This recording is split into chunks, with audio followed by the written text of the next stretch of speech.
Mirando constantemente a Jesús con el ojo de la fe, seremos fortalecidos. Dios hará las revelaciones más preciosas a sus hijos hambrientos y sedientos. Hallarán que Cristo es un Salvador personal. A medida que se alimenten de su palabra, hallarán que es espíritu y vida. La palabra destruye la naturaleza terrenal y natural e imparte nueva vida en Cristo Jesús. Bienvenidos a nuestro análisis bíblico producido por el Ministerio 147. Soy Óscar Oviedo. El título para el análisis de hoy es La vida a través del Espíritu. Encuentra el vínculo al estudio completo en la descripción. Nuestro título nos dice Vida a través del Espíritu. Pero, ¿qué es en sí el Espíritu? La Biblia nos dice que somos tridimensionales. Somos espíritu, alma y cuerpo. Leamos en la primera epístola a los Tesalonicenses, capítulo 5, versículo 23. Quiera el mismo Dios de paz santificaros completamente, y pueda vuestro espíritu, alma y cuerpo ser guardados sin defecto hasta la venida de nuestro Señor Jesucristo. Este versículo precisamente nos muestra que el hombre está dividido en tres partes. El apóstol se refiere aquí a la santificación completa de los creyentes. Según el apóstol Pablo, la persona puede ser santificada completamente si el espíritu, el alma y el cuerpo son guardados. El versículo hace una distinción entre las dos partes invisibles e internas del ser humano, es decir, el espíritu y el alma. La comprensión de este versículo es de suma importancia para todos nosotros. De otra manera, ¿cómo podríamos entender la vida espiritual si no conocemos la magnitud y existencia de nuestro propio espíritu? ¿Cómo podríamos crecer espiritualmente sin este conocimiento? El no poder hacer diferencia entre el alma y el espíritu es fatal para obtener una madurez espiritual. Muchas veces nosotros como cristianos confundimos lo que es el alma y lo que es el espíritu. Y esto nos puede llevar a vivir solamente vidas cristianas en el alma, sin realmente tener una vida espiritual. El libro de Hebreos capítulo 4 versículo 12 nos dice: La palabra de Dios es viva, eficaz y más cortante que toda espada de dos filos. Penetra hasta partir el alma y el espíritu, las coyunturas y los tuétanos, y discierne los pensamientos y las intenciones del corazón. El apóstol Pablo en este versículo separa la parte que no es corporal en dos partes, alma y espíritu. La parte corporal es mencionada como las coyunturas y los tuétanos. Cuando el sacerdote en el Antiguo Testamento utilizaba el cuchillo para cortar el sacrificio, nada podía quedar escondido. Inclusive las coyunturas y los tuétanos eran separados. De la misma manera, el Señor Jesucristo utiliza la palabra de Dios en las personas para separar completamente, para llevar a cabo esa división entre espíritu, alma y cuerpo. Miremos las funciones del espíritu y el alma. Es fácil definir el cuerpo, porque es por medio del cuerpo en que entramos en contacto con el mundo material. Ahora hablemos del espíritu. El espíritu tiene tres funciones principales. El primero, la conciencia. Esta es la capacidad de discernir entre el bien y el mal, sin estar bajo la influencia de nuestro conocimiento mental, sino por un juicio directo y espontáneo. Muchas veces nuestra razón justifica ciertas cosas o comportamientos, mientras nuestra conciencia nos juzga. La obra de la conciencia es independiente y directa, y no se inclina hacia ninguna opinión externa. Si el hombre hace algo malo, se levanta en voz de acusación contra él. Veamos tres ejemplos bíblicos. En el libro de Job, capítulo 27, versículo 6 nos dice: Me asiré de mi rectitud y no cederé. Mientras viva mi conciencia no me reprochará. San Juan, capítulo 8, versículo 9. Al oír esta palabra, acusados por su conciencia, salieron uno a uno, empezando desde los más ancianos, y quedó solo Jesús y la mujer ante él. Y Primera de Corintios capítulo 4, versículo 4. Aunque mi conciencia de nada me acusa, no por eso quedo justificado. El que juzga es el Señor. Recordemos que el espíritu es independiente de nuestros pensamientos, de nuestra voluntad, de nuestros sentimientos o emociones. El segundo elemento del espíritu es la intuición. Es ese sensor del espíritu humano. Es tan diferente del sentido físico. La intuición envuelve un sentido directo, independiente de cualquier influencia externa. Es ese conocimiento que llega a nosotros sin ninguna ayuda de la mente o de alguna emoción o ningún ejercicio de la voluntad. Las revelaciones de Dios y los movimientos del Espíritu Santo son conocidos por cada uno de nosotros a través de ese elemento, la intuición. Por eso cada uno de nosotros debe escuchar de igual manera estos dos elementos, la voz de la conciencia y las enseñanzas de la intuición. Esta intuición es tan importante cuando hacemos la obra misionera. Necesitamos esa intuición divina para saber cómo trabajar con las almas, especialmente los que están a punto de perder su salvación eterna. Hay muchas almas que necesitan ser tratadas con tierna compasión y se necesita que nosotros como obreros hayamos aprendido en la escuela de Cristo su método de salvar almas. El tercer elemento es la comunión, y esta comunión es la adoración que le rendimos a Dios. En el alma no encontramos este elemento para adorar a Dios. Dios no puede ser percibido por nuestros pensamientos, por nuestros sentimientos, por nuestras intenciones, pero única y exclusivamente nuestro espíritu puede comunicarse con Él. La adoración a Dios y la comunicación con Dios se hace a través del espíritu. Ahora miremos el alma. El alma es la silla o es el centro de nuestra personalidad, y en ella existen tres características principales: la voluntad, la mente y las emociones. La voluntad es esa capacidad de elegir, y esa está centrada en nuestra alma. De ahí tomamos las decisiones diariamente, tanto pequeñas, insignificantes como trascendentales e importantes. También está allí nuestra mente, que es donde tenemos nuestro intelecto, nuestro conocimiento, donde se crean y se formulan nuestros pensamientos. Todo esto está centrado en el alma. Y el tercero es nuestras emociones, nuestras alegrías, nuestras tristezas, nuestros momentos de frustración. El alma comprende el intelecto, las emociones que proceden de los sentidos. El espíritu es la parte que nos comunica con Dios y la única por la cual somos capaces de acercarnos a Dios y de rendirle culto. De estos tres elementos, del cuerpo, el alma y el espíritu es el más noble, puesto que es el que nos une a Dios.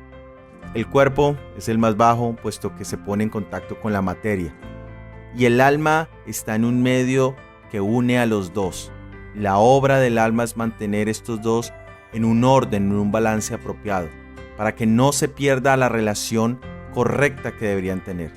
Es decir, que el cuerpo, que es el más bajo, debe estar sujeto al espíritu, que es el más alto, y el espíritu debería ser el que gobierna. Pero esta decisión se toma a través de la voluntad.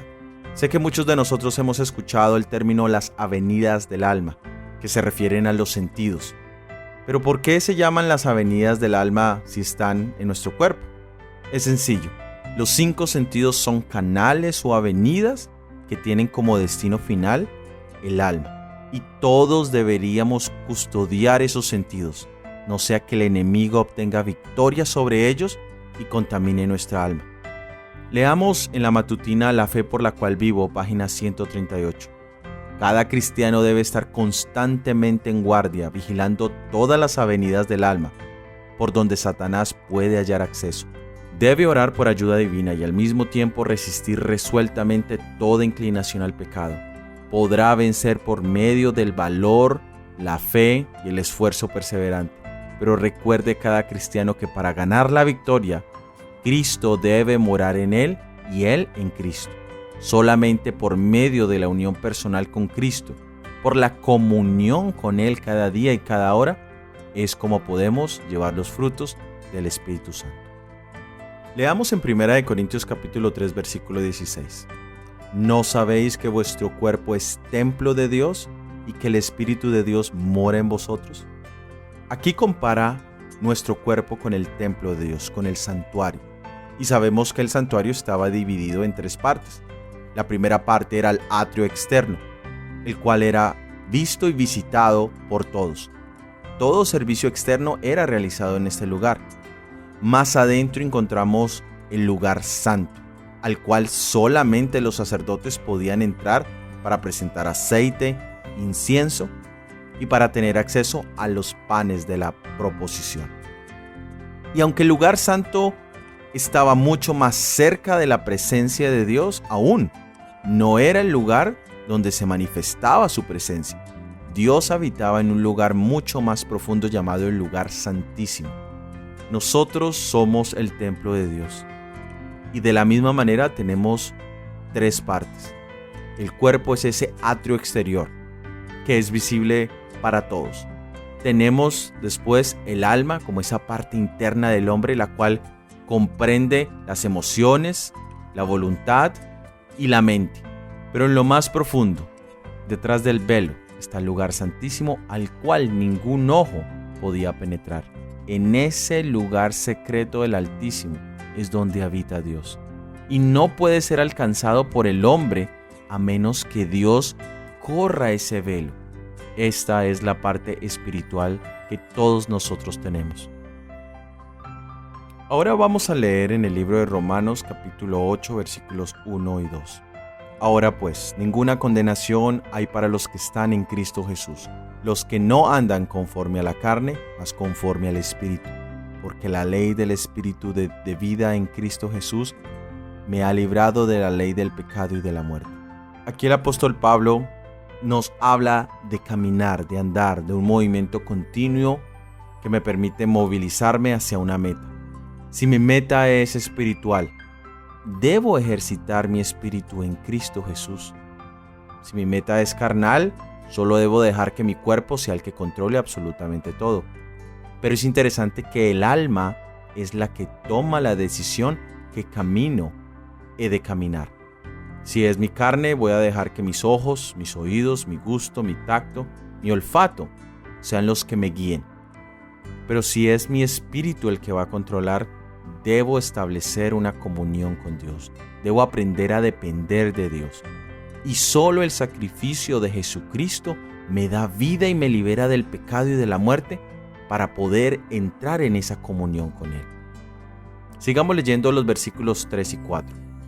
Porque lo que era imposible a la ley, por cuanto era débil por la carne, Dios enviando a su Hijo en semejanza de carne de pecado y a causa del pecado, condenó al pecado en la carne, para que la justicia de la ley fuese cumplida en nosotros, que no andamos conforme a la carne, mas conforme al Espíritu. Ya hemos hablado que la ley no podía salvar a nadie, y lo veíamos de una manera muy profunda en el análisis pasado. La ley solo muestra mis fallas y mi debilidad carnal, pero Dios envió a su Hijo Jesucristo en carne de pecado para pagar las consecuencias de tus errores y de los míos, y condenó en su propia carne el pecado.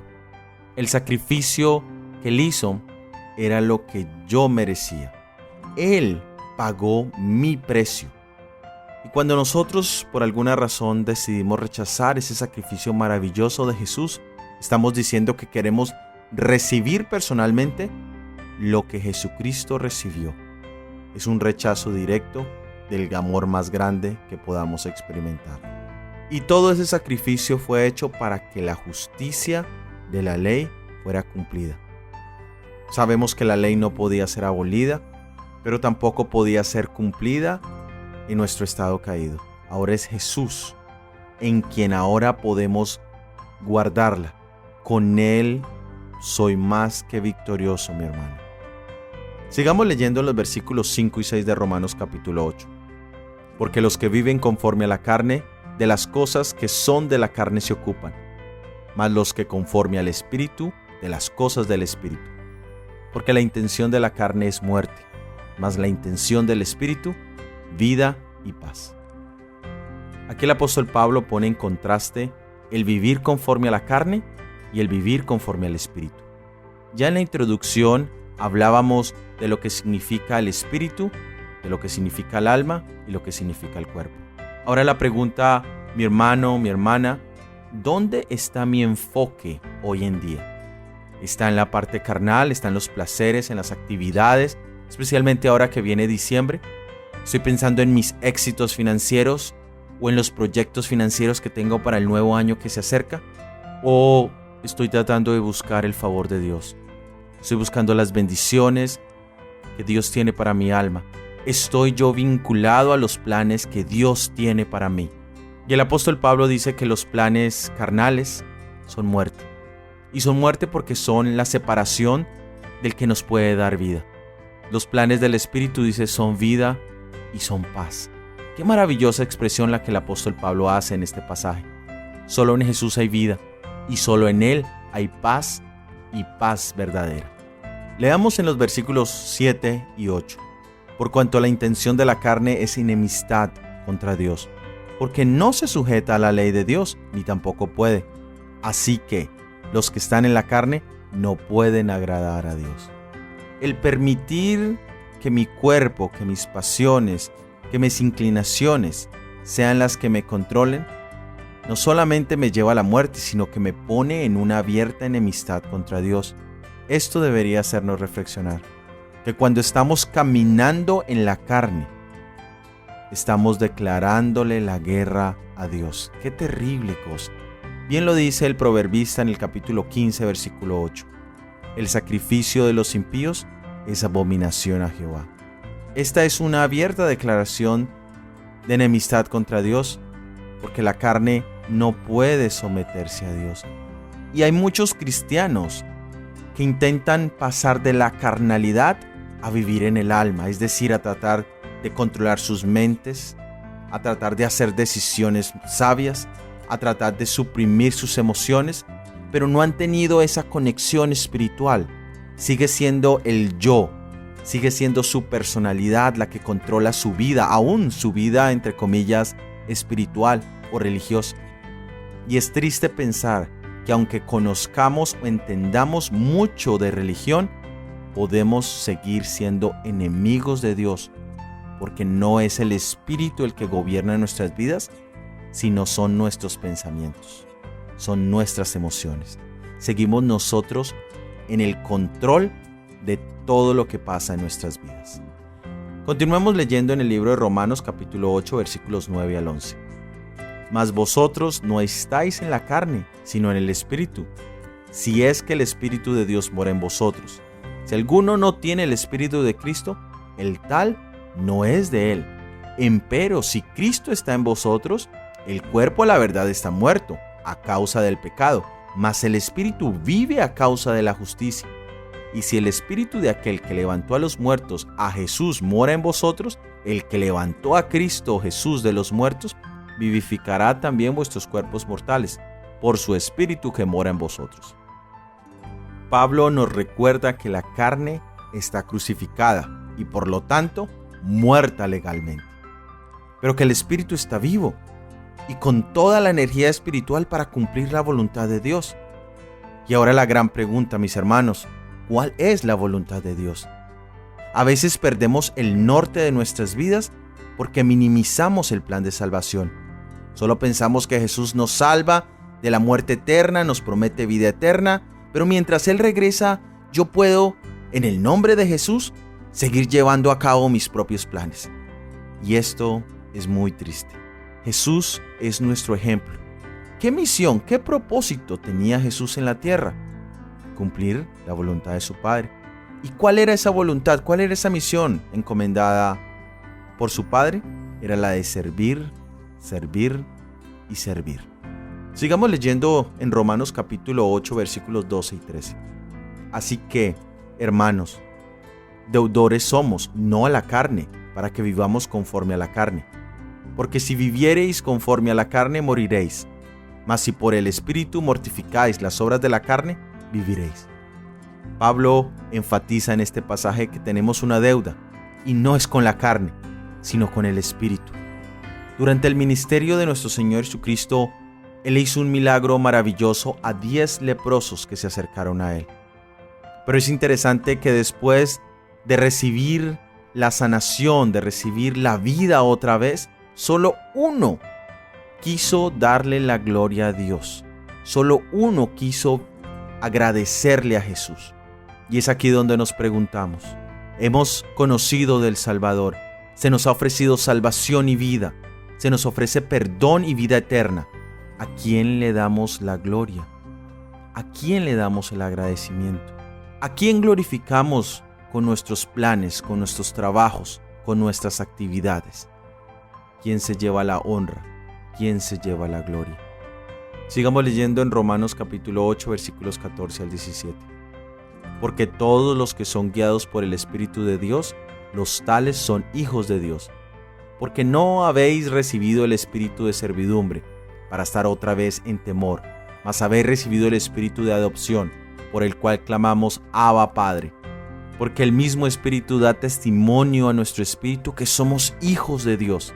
Y si hijos, también herederos, herederos de Dios y coherederos de Cristo. Si empero padecemos juntamente con Él, para que juntamente con Él seamos glorificados. Solo el caminar en el Espíritu nos hace hijos de Dios.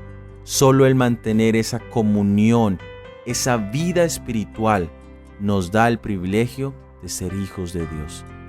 No la mera profesión, no el mero entendimiento, no la mera emoción, esa alegría, ese sentir del amor de Jesús.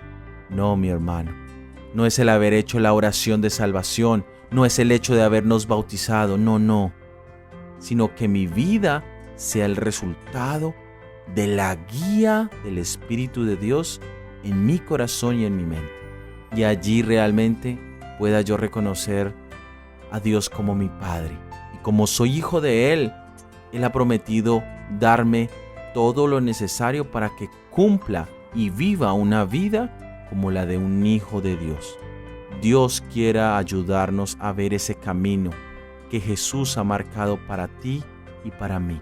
Que podamos vivir una vida a través del Espíritu y que no caminemos solos, sino que caminemos de la mano de nuestro Salvador Jesucristo. De esta manera hemos llegado al final de este episodio del análisis bíblico. Para la próxima semana tendremos el análisis bíblico titulado La ley lleva al hombre a Cristo. Recuerda suscribirte en cualquiera de las plataformas donde nos escuchas y si ha sido de bendición, por favor, compártelo con al menos una persona.